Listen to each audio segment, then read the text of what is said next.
हम सभी माँ बहन बेटियों के गर्भाशय के गांठ, यूट्रस में जो गांठ होती है, सिस्ट होता है, और उसके साथ ही ओवरी में, अंडाशय में जो सिस्ट होती है, गर्भाशय में सिस्ट होती है, जिन्हें लेकर बहुत ही चिंतित रहते हैं। पिछले 8-9 सालों से निरंतर स्वदेशी के प्रति कार्य करते हुए कि किस प्रकार, तो भाई राजीव दीक्षित जी ने बहुत ही सरल औषधि बताई, चूना। हमने चूने का प्रयोग कराकर जीत हासिल करी स्वदेशी में। चूने को अलग अलग तरीके से प्रयोग कराकर किसी भी माँ बहन बेटी के गर्भाशय या ओवरी में गांठ हो और पथरी की शिकायत ना हो, तो बहुत ही सरल उपचार है कि नियमित रूप से चूने का सेवन करना। नियमित रूप से जिन्होंने भी विश्वास करके इसे नियमितता के संग सेवन किया है, तो लगभग लगभग 70 से 80% जीत हासिल मिली है। ये बात पूरी तरह से सच है कि कोई भी एक औषधि सभी के लिए 100% कारगर नहीं होती, लेकिन अपनी जो व्यवस्थाएं, अपनी जो जागरूकता है, वो इस बात की जागरूकता है कि सामने वाले का तन, मन और धन तीनों का नुकसान ना हो। ऐसी चिकित्सा पद्धतियों के प्रति, शून्य खर्च चिकित्सा पद्धतियों के प्रति जागरूकता का कार्य किया जाए अनुभवों के साथ। पिछले 9 वर्षों में अनेकों अनुभव इस चीज के आ चुके हैं कि नियमित रूप से चूने का सेवन करना, जिन्हें पथरी की शिकायत नहीं है, उन्हें गांठ में अद्भुत आराम मिलता है। थोड़ा सा आगे बढ़ते हैं तो कचनार की छाल और गोरख मुंडी। कचनार की छाल, जब भी हम सभी स्वास्थ्य रक्षक के क्षेत्र में आगे बढ़ेंगे, तो आपको कचनार के बारे में विशेष रूप से जानकारी मिलेगी कि कचनार एक ऐसी औषधि है कि जहां भी गांठ, ट्यूमर का जिक्र होगा, तो कचनार का उपयोग जरूर होता है। लेकिन भाई राजीव दीक्षित जी के व्याख्यानों से प्रेरित होकर इसी क्षेत्र में कार्य करते हुए घरेलू तरीके से कचनार का प्रयोग किस प्रकार किया गया, तो अनोखी जीत के साथ कचनार की छाल और गोरख मुंडी, इन दोनों के काढ़े के रूप में नियमित रूप से सेवन करने से गांठ जाती है।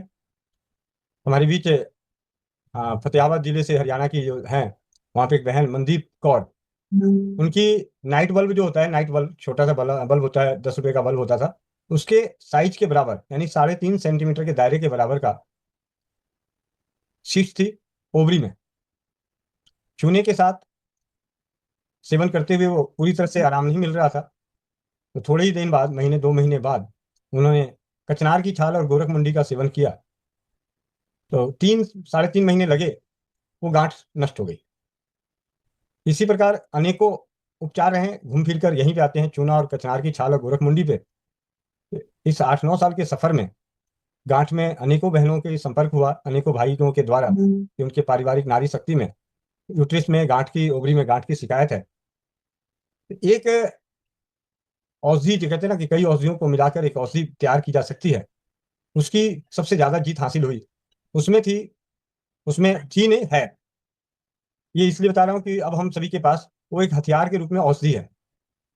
जब हम किसी को घरेलू उपचार बताते हैं और उससे जब आराम नहीं मिल रहा हो, तो उसे घरेलू औषधि किस प्रकार निर्माण करना या निर्माण करके दिया जा सकता है, एक परिवार भाव के साथ, परिवार भाव के साथ, चिकित्सा भाव के साथ नहीं। जहां चिकित्सा भाव के साथ करना हो, तो आप उन्हें, व्यक्तिगत रूप से मेरी विशेष विनती है कि आप उन्हें जरूर बोल दें कि आप अपने नजदीकी चिकित्सक, वैद्य, या जहां भी, जिस भी पैथी में जाके आपको कराना है, आप अनुभवी चिकित्सा पैथी के अनुभवियों से ही चिकित्सा कराएं। लेकिन परिवार भाव के साथ मदद करने की भावना हो, तो आप उन्हें मदद करने की भावना के रूप में औषधि तैयार करके भी दे सकते हैं, घरेलू औषधि, और उन्हें तैयार करने की सलाह भी दे सकते हैं, उन्हें जानकारी दे सकते हैं। उसमें कचनार की छाल, गोरख मुंडी, अरंड की जड़, रसौत, नाग केसर और अम्बा हल्दी, इन सभी को बराबर मात्रा में लेके बारीक पाउडर करके रख लें, और इसमें से उनकी स्थिति, परिस्थिति और शरीर की प्रकृति को देखते हुए शुरुआत 1 चम्मच से करें। 1 चम्मच ये पाउडर 1 गिलास पानी में रात को भिगो दिया जाए, सुबह उसे आधा रहने तक उबाल के, स्वाद के लिए उसमें गुड़ वगैरह मिला सकते हैं, छान के पी जाएं, और सुबह भिगो के शाम को। अगर 1 चम्मच से किसी को दिक्कत आ रही हो, तो आधा चम्मच कर दें। आधे चम्मच से दिक्कत आ रही हो, तो चौथाई चम्मच कर दें। लेकिन ये एक ऐसी औषधि है, घरेलू औषधि, जो हस्त निर्मित औषधि कह सकते हैं, जो हम सभी तैयार कर सकते हैं, क्योंकि इससे जो जीत मिली है, ऐसी 4 अलग अलग कहानी की जीत मिली है, जो सभी जगह से चिकित्सा करा के थके हारे हुए थे, काफी लंबे समय से दवाएं खा रहे थे, उन बहनों को जीत हासिल हुई। और विशेष करके चिकित्सा क्षेत्र में कार्य कर रहे भाई बंधु और वैद्य, उनके द्वारा मेरे पास एक विशेष रूप से फोन आया, मैसेज आया कि मेरे जानकार में एक बहन है जिनकी मैं चिकित्सा कर रहा हूँ, गांठ के लिए बहुत सारी चीजें हमने दी, अभी तक उनके किसी भी प्रकार के गांठ में ना ही उनके कष्टों में कोई सुधार मिल रहा है। आप अपनी ओर से क्या बता सकते हैं? आप मुझे मदद करें।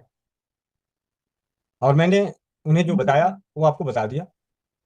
और उनकी जीत मिलने के बाद इसी औषधि को अलग अलग बहनों को देकर उन्हें उपयोग कराकर, होता क्या है कि हम सभी मदद करने से मदद भाव के साथ रहते हैं तो लंबे समय तक और पूर्ण रूप से हमारे ऊपर आश्रित नहीं होते हैं। लेकिन जिन्होंने भी इसे नियमितता के साथ करी है उन्हें जीत 100% मिली।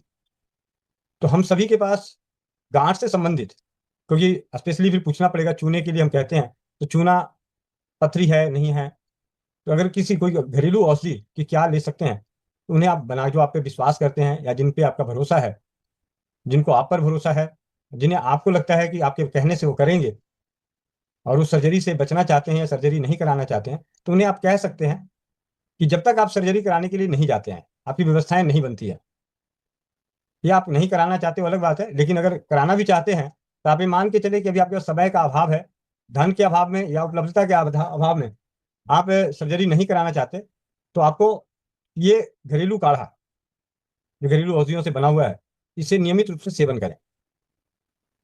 ये सारी बातें इसलिए किया कि कल की रामचरितमानस के पाठ में मैंने इस औषधि को, इससे पहले मैंने हर किसी को बताया है कि आप इसे प्रयोग करें। पहली बार स्वस्थ समित परिवार के केंद्र पर, वो भी इस वजह से कि एक बहन राजस्थान से जुड़ी, उन्होंने कहा भैया मेरे को शिष्ट है, दवा आप जो बता रहे हैं मैं चाहती हूँ कि आप अपने हाथ से मुझे दे दें। तो उन्हें बनाने के लिए तो मैंने कहा ज़्यादा महंगा ना पड़े, इसलिए मैंने थोड़ी मात्रा ज़्यादा में बना ली। और मुझे तो भरोसा है कि कोई ना कोई आ जाएगा। तो कहने का मतलब यह है कि आप भी, आपके पास एक हथियार रूपी औषधि है किन्हीं को बताने के लिए, देने के लिए, कि इस प्रकार गांठ के ऊपर, खास करके यूट्रस और ओवरी में, चाहे वो रक्त प्रदर का रोग हो या अनियमितता का, कई जगहों पे चर्चा में ये देखा गया जिन्हें हैवी ब्लीडिंग होती है उन्हें नाक के सर निकालना है, लेकिन जब रसौत, नाक के सर, अम्बा हल्दी, इन सभी के मिश्रण के साथ दो चार बहनों के साथ इसे प्रयोग में लाया गया तो देखा गया कि दोनों तरीके से काम करता है, जिन्हें हैवी ब्लीडिंग है उनके लिए भी और जिन्हें कम है उनके लिए भी। तो आज की स्वास्थ्य रक्षक बने बनाए की कक्षा में इसके अलावा जो गांठ से संबंधित है उनमें हम सभी को आगे चल के जो जानकारी मिली साजिया दीदी के द्वारा भाप का, और अरंड के तेल में रुई या कॉटन को, कपड़े जो मलमल के कपड़े होते हैं उसे बाती बनाकर, या सूती के कपड़ों की बाती बनाकर उसमें अरंड के तेल में डुबो के योनि मार्ग में रखने से और अरंड के तेल की मसाज करके सिकाई करने से बाहरी रूप से, नारी सुरक्षा का सैनिटरी नैपकिन, इस सैनिटरी नैपकिन को नियमितता के साथ एनाइन चिप पर पानी डाल के उपयोग करने से, मासिक धर्म के दिनों में उपयोग करने से, और परहेज के रूप में जंक फूड से बचे रहने से, जंक फूड जंक फूड से बचे रहने से, इन सभी कार्यों को करने से जानकारी होकर, अगर आपके पास ये जानकारी किसी बहन को, माँ को, बेटी को अगर आप बताते हैं, एक बहुत ही शून्य खर्च चिकित्सा पद्धति के तहत उन्हें स्वस्थ और समृद्ध बना सकते हैं। इसी के साथ आज की कक्षा का समापन की ओर लेके चलूंगा। किन्हीं के मन में कोई प्रश्न होगा तो प्रश्न भी अभी दो चार प्रश्न ले लेते हैं, जिससे कि आगे चल के, मुझे आज भी याद है जैसे अभी बात हो रही थी तो एक सोनीपत या कहीं से रीना बहन थी जिनकी बहुत बुरे हालात थे, बहुत बुरे हालात। रीना कंबोज दीदी के सानिध्य में वो बहन आई थी मेरे पास, तो उन्हें इन्हीं सब घरेलू औषधियों से जो आसपास संसार खाने पे मिलती है, इन्हीं औषधियों से वो पूरी तरह से आज भी स्वस्थ हैं। इस बात को भी 3 साढ़े 3 साल हो गए। ऐसे अनेकों अनेक केस हैं। ये दो हैंडल्स हैं, दोनों हैंडल्स के साथ आगे हम समापन की ओर चलेंगे। अब विशेष बातें हम करेंगे चौपाल पे और भी। सबसे पहले नवनीता लाडवा बहन, नवनीता लाडवा बहन माइक अनम्यूट करें। वंदे मातरम भैया जी। वंदे मातरम जी। भैया जी मैंने भी ये दिया हुआ है, एक भाभी लगती है भैया जी, वो उनको रसोली है भैया जी, उन्होंने सारे डॉक्टर करनाल मतलब हर जगह से भैया जी उन्होंने दवाई कराई, तो उनको कहीं से भी आराम नहीं मिला। तो भैया जी मैंने यूट्यूब पे वीडियो देखी थी, मतलब तब इस मीटिंग में मैं ज्यादा नहीं आती थी, जैसे बस वीडियो देख लेती थी। तो भैया जी जैसे उसमें ये बताया था कि जो आपने बताया यूट्रस में गांठ है, तो उसके लिए जैसे अम्बा हल्दी नाग केसर और ये गोखरू अरंड की जड़। तो भैया जी मैंने उनको बताया कि आप ये करो और इससे आप मतलब ऑपरेशन नहीं कराना पड़ेगा आपको, आप ऐसे ही ठीक हो जाओगे। तो वो कहते फिर आप मेरे को दे दो, मैं क्या आप खुद बना लो। तो भैया जी मैंने उनके पास ये वीडियो भी भेजी, तो उन्होंने वीडियो जैसे देखी तो उनको मतलब थोड़ा सा विश्वास हुआ कि हाँ ऐसे ही ठीक हो जाएंगे और ऑपरेशन नहीं कराना पड़ेगा। तो भैया जी मैंने उनको जैसे अपनी मतलब वो गांव में रहते हैं भैया जी जो भाभी हैं, तो मैंने यहीं से लेके उनको और वो दे दिया सब जो जड़ी बूटियां थी भैया जी। तो उन्होंने जैसे खुद पीस लिया और अब वो ले रहे हैं भैया जी, 3 महीने हो गए उन्होंने लेते हुए। मैंने उनको अरंड तेल की मसाज भी बताई हुई है, और जो अजवाइन और लौंग का मतलब भाप लेनी है भैया जी वो भी बताया हुआ है। तो उनको बहुत हैवी ब्लीडिंग होती थी भैया जी। अब वो मेरे को बोल रही कि मेरे को मतलब आराम है, 90% आराम है।